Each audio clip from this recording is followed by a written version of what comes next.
प्रेम प्रणाम सुंदर साथ जी। पर न आवे तोले एक ने मुख श्री कृष्ण कहंत कृष्ण नाम महिमा।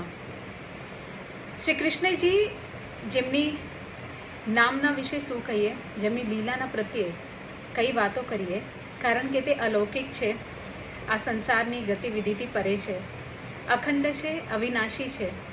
એવા શ્રી કૃષ્ણજી જેમને આપણે પ્રાપ્ત કરવા માટે જન્મ જન્મથી સાધના કરીએ છીએ, તેવા શ્રી કૃષ્ણને મહામતીએ ક્ષર અક્ષર ઉત્તમ પુરુષ એવા અક્ષરાતીત શ્રી કૃષ્ણના તોલે સારી ગતિવિધિને બતાવી દીધી.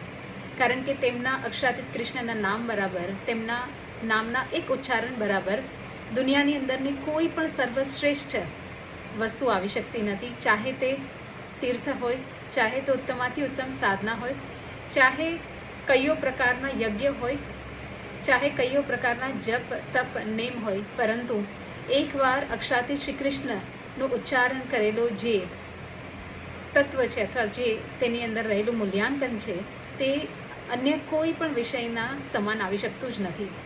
એટલું એનું મહત્વ છે, એટલું તેનું કહીએ તો અખંડ ભાર છે.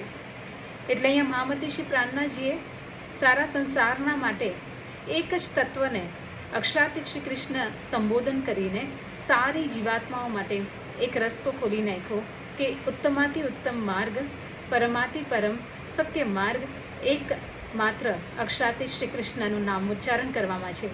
એટલે કીધું, પર ન આવે તોલે એકને મુખ શ્રી કૃષ્ણ કહંત. એક બાજુ સંસારની વિભિન્ન પ્રકારની સાધનાઓ છે, તો બીજી બાજુ અક્ષરાતીત શ્રી કૃષ્ણ નામોચ્ચારણ રૂપી સાધનાનું માપ તોલ અને સંતુલન કરીએ તો મહામતી કહે છે કે એ સિદ્ધ થાય છે કે માત્ર એક જ વાર અક્ષરાતીત શ્રી કૃષ્ણનું નામોચ્ચારણ કરીએ તો તે નામોચ્ચારણ રૂપી ફલની તુલનામાં બીજું કોઈ પણ સાધન અથવા કોઈ પણ ઉપકરણનું પુણ્ય સંતુલિત થઈ શકતું નથી. એ વાત જગત પ્રસિદ્ધ, સર્વજ્ઞાત તેમજ પ્રખ્યાત રૂપમાં અકાર્ય સિદ્ધ છે.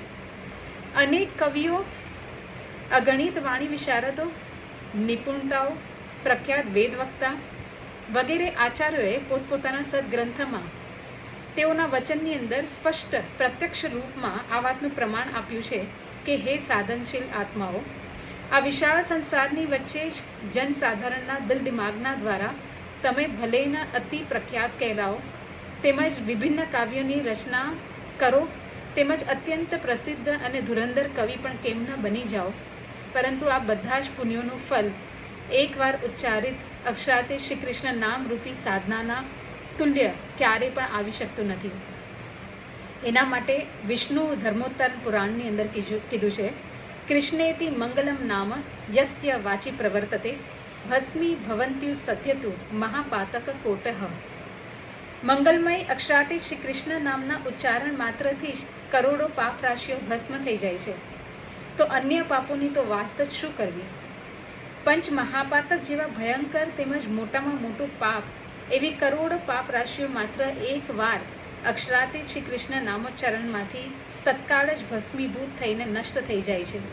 એટલી મહિમા છે એકમાત્ર અક્ષરાતીત શ્રી કૃષ્ણ નામોચ્ચારણ કરવાની.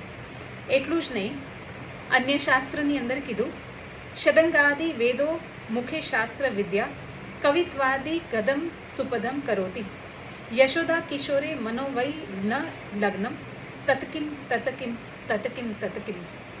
6 અંગ સહિત વેદશાસ્ત્રના પારંગત વિદ્વાન હોય અથવા અત્યંત સુંદર, મીઠાશપૂર્ણ, અત્યંત મધુર, સ્વાદિષ્ટાથી પણ સ્વાદિષ્ટ ગદ્ય તેમજ પદ્યની રચના કરવાવાળા કેમ ન હોય?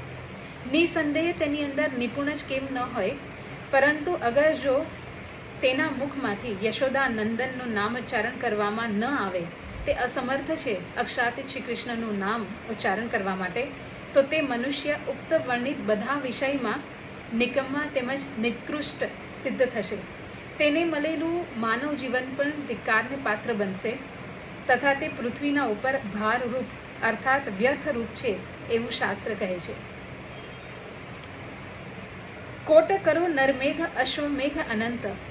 મહામતી શ્રી પ્રાણનાથજી કહે છે કે ઓહો, જુઓ વિભિન્ન સાધનશીલ સાધુઓ કરોડો નરમેઘ યજ્ઞ ભલે કેમ ન કરે, ઉત્તમાતિ ઉત્તમ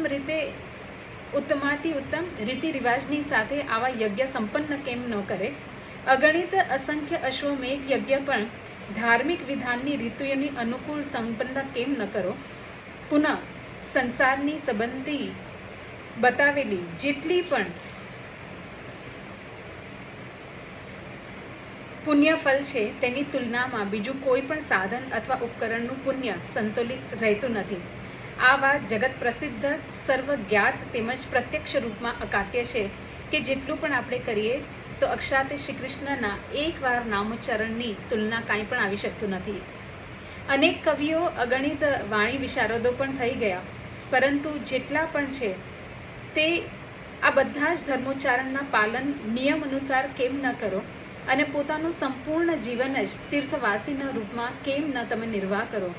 પરંતુ આ બધા કાર્યકલાપોના પુણ્યની તુલના જીવનમાં એકવાર અક્ષરાતી શ્રી કૃષ્ણ નામોચ્ચારણના પ્રાપ્ત પુણ્યની તુલનામાં ક્યારે પણ આવી શકતું નથી. એના માટે મહાભારત શાંતિ પર્વની અંદર કીધું છે, એકો અપી કૃષ્ણસ્ય કૃતઃ પ્રણામો દશાશ્વમેઘાવ ભૃતેન તુલ્યઃ દશાશ્વમેઘી પુનરેતિ જન્મ કૃષ્ણ પ્રણામી ન પુનરભવાય. મહાભારત શાંતિ પર્વની અંદર આ પ્રમાણની સાથે સમજાવી રહ્યા છે, માત્ર એકવાર અક્ષરાતે શ્રી કૃષ્ણ નામોચ્ચારણ તથા પ્રણામ કરવાથી તે પુણ્યનું મૂલ્યાંકન 10 અશ્વમેઘ યજ્ઞના ફલ બરાબર થાય છે. પરંતુ રહસ્યની વાત તો એ છે, યદિ આની અંદર ઓર વિચાર વિવેક કરીએ તો 10 અશ્વમેઘ યજ્ઞના ફલનું પુણ્ય કમાવાવાળાને પણ જન્મ પાછો ધારણ કરવો પડે છે, પરંતુ અક્ષરાતે શ્રી કૃષ્ણ નામોચ્ચારણ એવં પ્રણામ કરવાવાળાને તો ફલતઃ મૂલ્યાંકન જન્મ મરણના ચક્કરમાં સદાય માટે નિર્મૂળ થઈ જાય છે. એટલે કે તેઓ ક્યારે પણ પાછો જન્મ ધારણ કરવો પડતો નથી. શ્રી પાંડવ ગીતાની અંદર કીધું, ગોકોટી દાનંદમ ગ્રહણેશુ કાશી પ્રયાગ ગગમયુત કલ્પવાસઃ યજ્ઞાયુત્યમ મેરુ સુવર્ણ દાનમ ગોવિંદ નામના ન કદાપી તુલ્યમ. પ્રત્યેક ગ્રહણ જે સૂર્ય કે ચંદ્રનું હોય તેની અંદર કરોડો ગાય દાન કરો.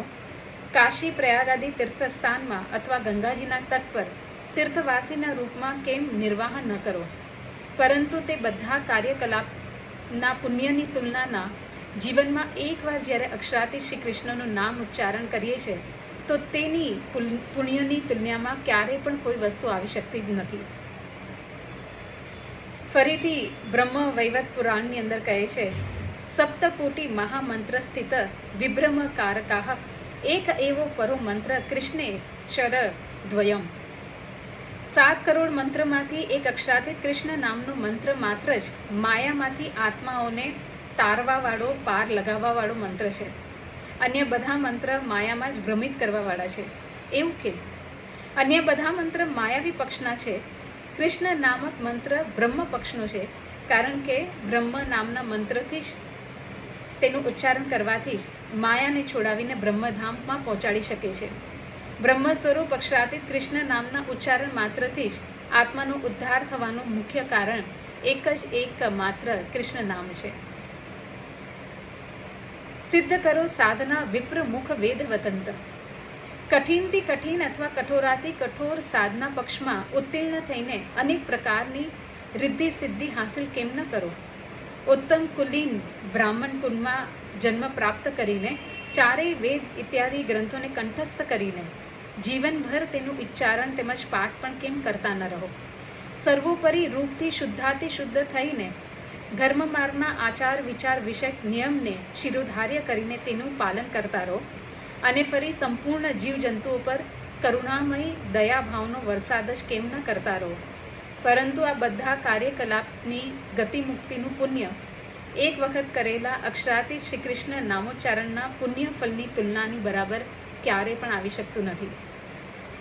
એના માટે શાસ્ત્ર કહે છે, અધિત્ય ચતુરો વેદાન વ્યાકૃત્યાષ્ટાદશા સ્મૃતિ અહોશ્રમ વૈફલ્યસ્ય આત્મા આપાતિ કલિતો યે ચેતઃ. ચારેય વેદોના અધ્યયન કરો અને 18 સ્મૃતિઓ એટલે કે પુરાણોમાં નિપુણ કુશલ વાચસ્પતિ કેમ ન બનો? સમાજમાં રોચક અને અત્યંત મનમોહક આકર્ષક કરવાવાળી શક્તિથી સંપન્ન વ્યાખ્યાતા એટલે કે પ્રવચન કરનાર બનો, તો પણ અગર જો આત્મજ્ઞાન ન થયું અને એમ કહેશો તો ઉક્ત કથિત સારો પ્રયાસ અથવા કોશિશો અજાગલ સ્તન સેવ તસ્ય જન્મ નિરર્થકમ. બકરીના ગલામાં સ્થિત જે સ્તન છે તેની તુલ્ય કહેવાશો એટલે કે તમે નિરર્થક કહેવાશો. કેટલું પણ તમે હાસિલ કેમ ન કરો, પરંતુ જો યદિ અક્ષરાતીત શ્રી કૃષ્ણનું નામ ઉચ્ચારણ નહીં કરો તો કોઈ પણ ફલનું પુણ્ય આપણા જીવનની અંદર લાગી શકતું જ નથી. એટલા માટે સકલ ક્રિયાસુ ધર્મ પાલતા દયા કરો જીવજંતા મહામતી કહે છે. બધી જ રીતે તમે શુદ્ધાથી શુદ્ધ થઈને વિચાર વિવેક કરીને અનેક નિયમોનું પાલન કરીને સંપૂર્ણ જીવા પર કરુણામયી દ્રષ્ટિનો વરસાદ પણ કેમ ન કરો, પરંતુ તે સારા પુણ્યનું ફલ એક જ અક્ષરાતીત શ્રી કૃષ્ણના નામ ઉચ્ચારણ બરાબર તેના પુણ્યના બરાબર આવી શકતું જ નથી. અને એના માટે મુક્તિપદની અંદર કહે છે અદિત્ય ચતુરો વેદાન સર્વશાસ્ત્રણ્ય કશઃ બ્રહ્મ તત્વમ ન જાનતી દર્ભી પાક કસમ યથા. સુંદરાતિ સુંદર શ્રેષ્ઠ યુક્ત વાણીવાલા અધિકાધિક ચતુર પારંગત વિદ્વાન સભાના અગ્રગણ્ય વ્યાખ્યાનશીલ એવં સંપૂર્ણ વેદશાસ્ત્ર પુરાણાદિના જ્ઞાતા અથવા પ્રસિદ્ધ વેદ વક્તા પણ કેમ ન હોય, પરંતુ અગર જો તે વિદ્વાન દ્વારા બ્રહ્મ તત્વ નિશ્ચિત ન થઈ શક્યું અને તેઓએ અક્ષરાતીત સનાતન અદ્વૈત બ્રહ્મ શ્રી કૃષ્ણ નામને સ્વમુખ દ્વારા એક પણ વાર ઉચ્ચારણ ન કર્યું, તો તેનું માનવ જીવન પાકરસ બનાવાય એટલે કે પ્રયોગશાળામાં લઈ જવાવાળા મોટા ચમચાના તુલ્યના બરાબર આવશે. એટલે હંમેશા કૃષ્ણ નામ કૃષ્ણ તત્વની પહેચાન અક્ષરાતીત શ્રી કૃષ્ણની પહેચાન દ્વારા કરો, જેથી કરીને તમે અહીંયા આગળ આવી શકો, તે મોટી મહિમાનો જાણ કરી શકો, પવિત્રતાથી પવિત્ર માર્ગને અપનાવી શકો અને આપણું જીવન કલ્યાણકારી બનાવી શકો. તો આટલી મહિમા છે અક્ષરાતીત શ્રી કૃષ્ણ નામની, જેને આપણે આ બધા જ શાસ્ત્રના વિધાનના દ્વારા એક એક પ્રમાણના દ્વારા માપતોલ કરીએ તો આપણું જીવન સાર્થક થઈ જશે જ્યારે એક જ વાર અક્ષરાતીત શ્રી કૃષ્ણનું નામ ઉચ્ચારણ કરીએ છીએ ત્યારે. તો આવી મહામતી શ્રી પ્રાણનાથજીની સંપૂર્ણ વાણીનો સાર છે, જેમણે પોતાના જીવનની અંદર સારું કષ્ટ ઉઠાવીને અનુભવ કરીને સારા માનવ જીવન માટે એક તત્વ અદ્વૈત સનાતન પૂર્ણ બ્રહ્મ પરમાત્મા અક્ષરાતીત શ્રી કૃષ્ણનું નામ માનવ જીવનના કલ્યાણાર્થ આપી દીધું. તો તે જ નામને આપણે એકવાર પણ જીવનની અંદર પ્રેમથી દિલથી લઈએ તો આપણું જીવન કલ્યાણકારી બનશે અને ઉચ્ચતમ માર્ગની અંદર આપણે પ્રવેશ કરી શકશું. બ્રહ્મધામની અંદર પ્રવેશ કરી અને ત્યાંના સ્વરૂપ લીલા અને એક એક ત્યાંના યાવત પદાર્થનું ચિંતન અને સ્મરણ કરી શકશું. આજ મારા ભાવ સાથે આપણું જીવન કલ્યાણકારી બને એવી જ મારી દિલથી ચાહના રહેશે. પ્રેમ પ્રણામ.